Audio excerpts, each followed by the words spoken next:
Why, hello there, Nice Tale here. Thank you very, very much for tuning in, and I hope you are having a good day. Indeed. This is the review of this knife that a lot of my viewers, especially the American ones, may have never even seen before or heard about. This is the TNT Knives Slipbang.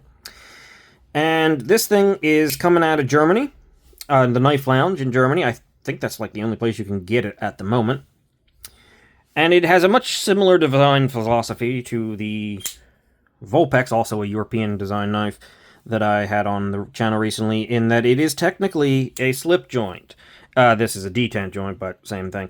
And they both have sliders here. This one adjusts the detent strength, so it holds it open a little bit better, but it doesn't lock. This, however, does lock. This locks the knife. So it is a knife that is a slip joint that has some different options and different pieces, and we'll talk about that when I get into the actual function of the knife and everything like that. But note, this is a spring knife with a lock. As always, I have put timestamps down below for those who don't care to see the specs or something like that, or want to skip around a little bit, just for some convenience and maybe a better watching experience, hopefully. But without further ado, let us just get into the specs of this knife so we can actually start talking about it properly. And as I said, you can skip this. 3¼ inches overall, 7 7/8 approximately on the... overall, 3¼ inch blade, no, not overall. And about 4 5/8 on the handle. Let's do a quick comparison, shall we, to our resident comparison knives. The Civivi Elementum for the small knife, and the Conspirator for the full-size knife. And center that. Thank you. As you can see, it is definitely favoring closer to the Conspirator by a considerable amount. It has less blade, it has less cutting edge, but it is pretty decently long. It's at a point where I'd call it a full-size knife. However, nothing about this knife feels full-sized. It is thin, it is nimble, it is deft, it is just all of those things in the hand.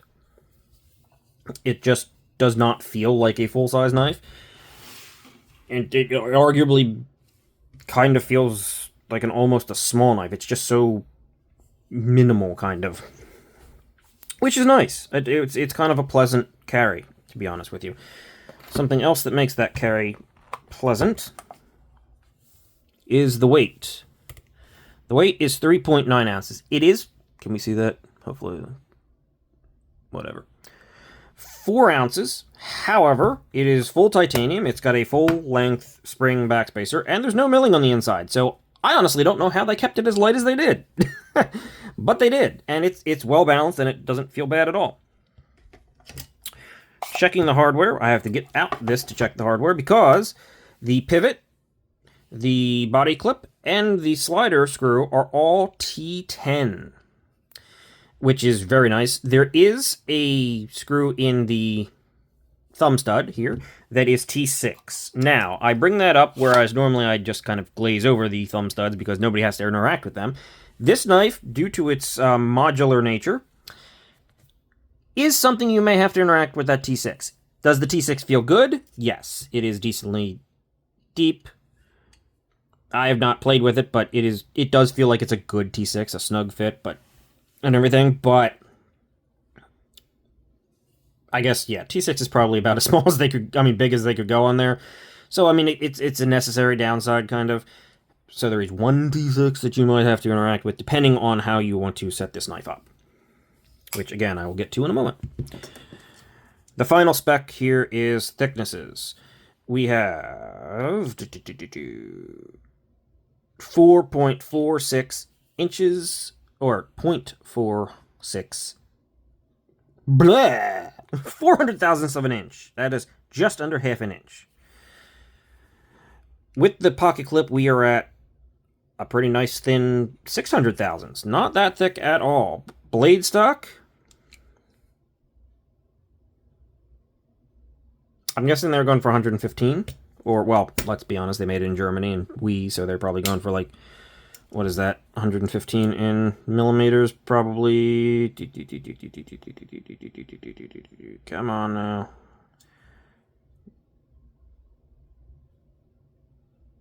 2.2 9.6, 9.5, something along those lines. Okay, I have no idea what they were going for. But they did it. So, behind the edge shouldn't be too thin. It feels like it comes down to a pretty thin edge. That is not behind the edge. I will say that the one slight downside here is that one edge bevel on mine is a little bit taller than the other one, so it's been, like, I guess, misground a little tiny bit, but not enough to affect it, and it's about 15, 16 thousandths behind the edge, which is a pretty darn great amount. It's very thin. I will say that it came as you can see, the edge bevel on between side to side is actually bigger on one side. That is kind of a downside. Someone ground this a little bit off, but I'm guessing they were going for 15, 16 thousandths behind the edge. It's quite thin behind the edge, or reasonably so, and it came very sharp. This is that one where, like, you don't feel like it's going to sharp, like, oh, I can lightly do it, but if I put any pressure in there, it is nasty edge. It is a sharp edge. They did a good job on that. That ends our specs right here. So let's do a little sort of unusual interim. This is the TNT box. Before we get into just talking about this knife, let's pull out some of this stuff, as I'm going to have to open it anyway when I'm talking about the knife. This talks about the story of the Slipbang, design philosophies, features, and everything like that. And this shows, yep, that's the wrong side. Just a look at the knife itself. You've got a TNT logo milled inside the handle in there. Says your stop pin. There is a tiny little spring under the slider in there, which is really small. In fact, it's that. Don't ho-ho, I'm hoping I never have to interact with that. CPM 20CV, 59 to 61, that's standard for Wii. I think they're a little conservative on that. They tend to be closer to the 60 to 61 range, in my experience. Would I like to see them at 61 to 63? Yes, but no company seems to be able to hit that when it comes to M390, despite being able to hit Magna Cut at 63. Why? I don't know. Maybe it's just a harder steel to heat treat and then temper and retain its heat treat. I could be. Sure, I'm not a metallurgist. Blah. But at the least, I would like to see that at 60 to 62. However, again, I do think Wii is a little bit conservative on their ranges. So, and of course, it's manufactured by Wii. Here's your extra pieces. Look at the internals of the knife and, very specifically, recommended edge angle. I very much appreciate this. I like knowing approximately where the company has sharpened the knife for me to go in and sharpen it myself, so I don't, have to accidentally completely reprofile the entire thing. Knowing that this is probably about 18 to 20 degrees per side, even though that seems to be a pretty common number, is just a nice assurance, in my opinion. Oh, and this is the Knife Lounge logo right there. I cut it when I opened the box. But let's just talk about this knife and the locking mechanism first and foremost, as I assume that's the most important thing here. You've got the spring of a slip joint. That is how this knife works. It has no walk and talk. That should be important. There's no half stop. However, the point of this knife is to make it compliant in more places. I mean, yes, technically, if you have a knife length limit under 3 inches, it doesn't fit that. However, most of Europe, I don't think has quite that limit. And at the very least, it's the locking that's more important. So, this thing has been made with the mind of being able to lock a slip joint. It is locked. There is the tiniest hint of up and down play if I put a little bit of effort into it. But for the most part, it feels like it locks in good position, or it does feel strong enough and safe enough and everything. It's locked. It also locks in the closed position to keep it closed, which is a nice touch. Very nice touch. I appreciate that. But basically, the modular nature of that is here, in that you get an extra plate to take this off and put that plate in there, and it no longer locks, because that plate fills it up and becomes an inlay instead of a switch, and it won't lock anymore. So then you basically have a non-locking knife. And then if you have laws, as certain countries do, about one-hand opening, you can swap out these thumb studs for these little things right here. I think that's them, right?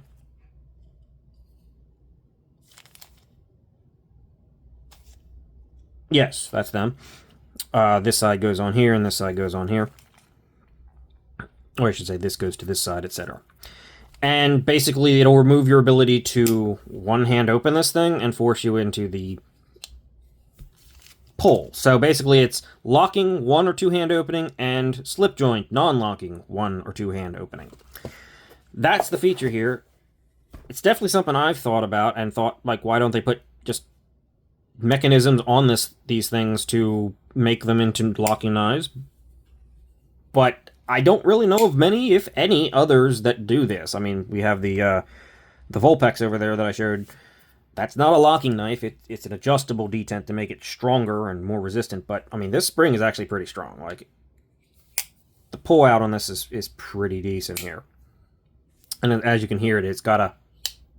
Well, that didn't work at all. Pretty nice snap into position. Yeah.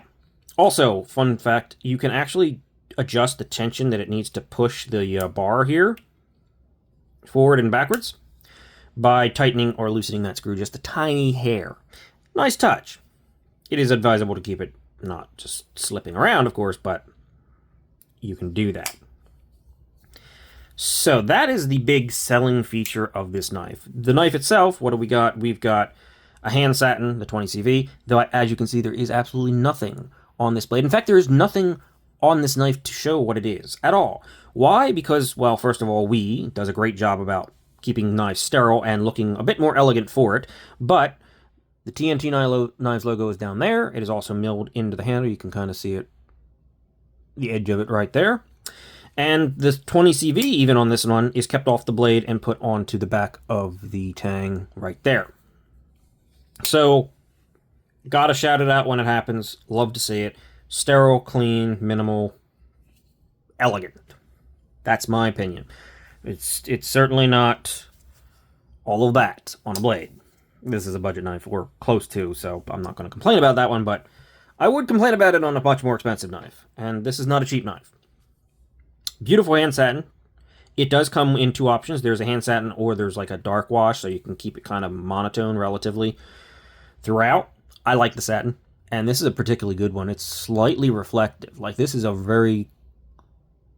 this is like approaching in between a satin and having a slight mirror to it. It's quite nice looking. So they did a great job there. And there's a belt satin here up on the flats. Swedge, Tonto blade shape, not American, Japanese Tonto, curved, and done in a way that you can get really good access to the tip. I really appreciate that. As I already said, it has a great edge on it, and the plunge grind is insanely good, way back here. So, no smile, no issues there. I think the stop pin is...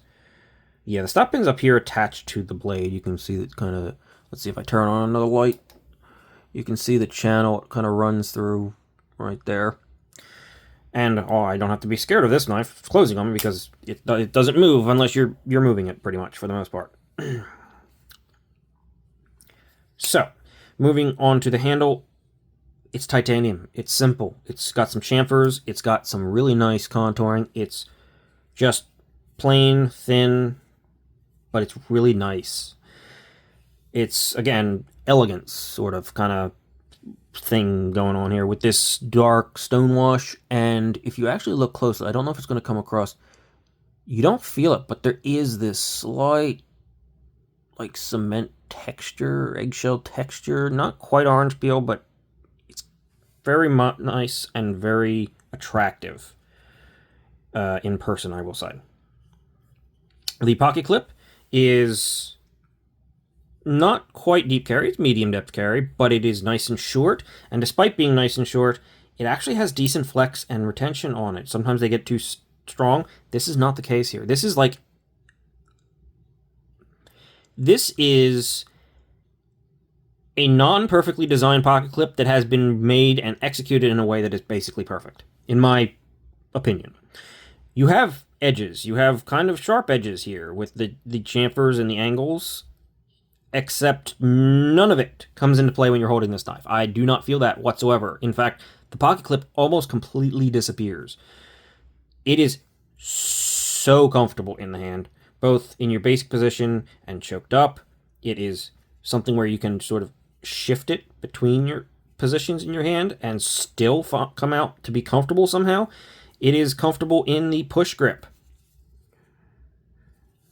This is an excellent execution of a pocket clip. Even if it does have a little bit of flat at the end, it still works pretty darn well, and I have absolutely no complaints or thoughts about that. I mean, it's like, normally I'd say, oh, that's a little sharp and everything, except I never noticed it until you like, go out to touch it. In hand, it's fine. It's perfect. So, great. Kudos there. Someone was smart about how they designed that. Overall, oh, captured pivot, by the way. And it is, I think it's slightly off-center. No, that tip looks pretty centered to me. It might just be the grind, because like I said, it does flare out a little bit. That's why one side has a deeper edge grind and not. So it might just be a little bit of the grind.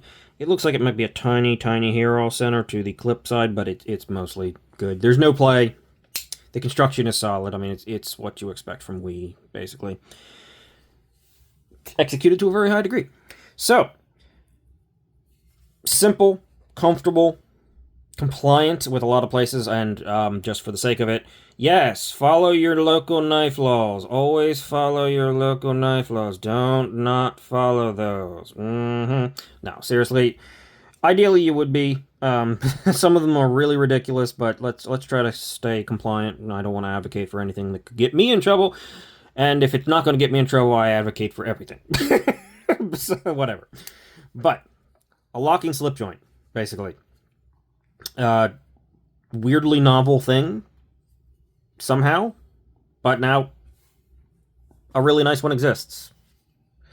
The final thing I do want to touch on, though, is cost. This is a $400 knife, and for an OEM knife by Wii, that is completely reasonable, right? That this is $350 to $400 all day. Absolutely. With the locking and a little bit of extra stuff that's being done, yeah, sure. Absolutely. However, as someone who is in the USA, I paid a tariff on this, and I didn't even consider that when I first ordered it, which so I paid a surprise tariff on this. And that tariff is $100. This is not a $500 knife. I am sorry to say that as much as I think this is actually pretty nice, it's not worth $500. So unless you have a very specific need for this, or are not in the USA where you would have to pay such a big tariff, I can't say that this is a purely recommendable knife. Is it a good knife? Yes. If you need something like this, this will do it, and do it well. But no, I don't really want to pay that. Maybe, hopefully, they'll bring this to, maybe we will license it and sell it directly from them, or like some of the vendors in the US will pick it up, and you'll be able to get it closer to that $400 mark. In which case, if you like this, if you like the idea of this, yeah, it might be worth just checking out just for the unique and high quality, right?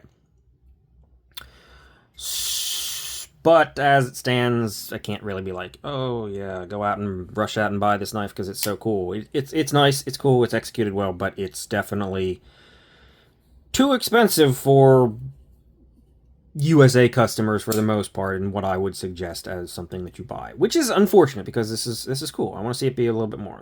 Like I said, since it came basically in a Wii box just with a different logo snapped onto it, if we would license this from them or something like that and sell it closer to that base price, or a vendor picks it up and you can get it in there, yeah. Otherwise, it's sort of like a wait for a sale kind of knife. However, I really like it. It's cool, it's sleek, it's slim, it's modern, minimal, all those things. But it's a nice answer to a problem. And that's it for me. Consider dropping a like and a subscription. Help me on my way to 1,000 subs. And check out some other videos on the channel. They'll probably be popping up around now, or maybe they already have popped up. Who knows? Either way, most importantly, thank you for watching and have a great day. That's all for me. See you later.